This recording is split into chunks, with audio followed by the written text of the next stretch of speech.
And మిమ్మల్ని ఎవరైనా రాత్రిపూట గైడ్ ఎందుకండి చేస్తున్నారా? తీసుకెళ్లేది?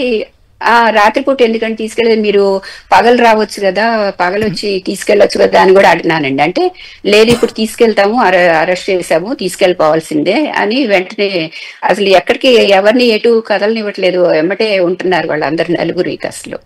ఎవరు నలుగురు పోలీసులు వచ్చిన వాళ్ళందరూ ఆయన వెంటే ఆ ఉంటున్నారు. వెంటే ఉంటున్నారండి. మేము కూడా ఎటు వెళ్ళినా బాబు ఆ ఫోన్ కనపడిన చేతిలో వెంటనే తన దగ్గర లాక్కోవటానికి కూడా ట్రై చేశారు.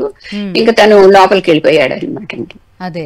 కొంత లీగల్ హెల్ప్ ఇదంతా అవసరం అవుతుంది. జనరల్లీ కుసుమలత గారు ఇలాంటి ఇష్యూస్ లో ముందుగా నోటీసులు ఇచ్చి మీరు పోలీస్ స్టేషన్ కి రండి, మీకు మీ పైన ఇట్లాంటి అవునండి. కేసు ఉంది అని పోలీసులు అడుగుతారు.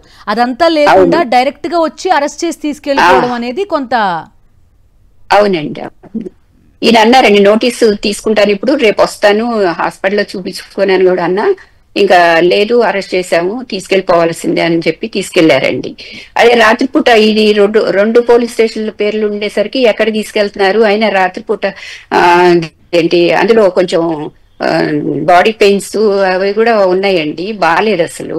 అదే. ఎట్లా కూర్చుంటారా ఏంటా అని చెప్పి కూడా అనుకుంటున్నామండి. అదే.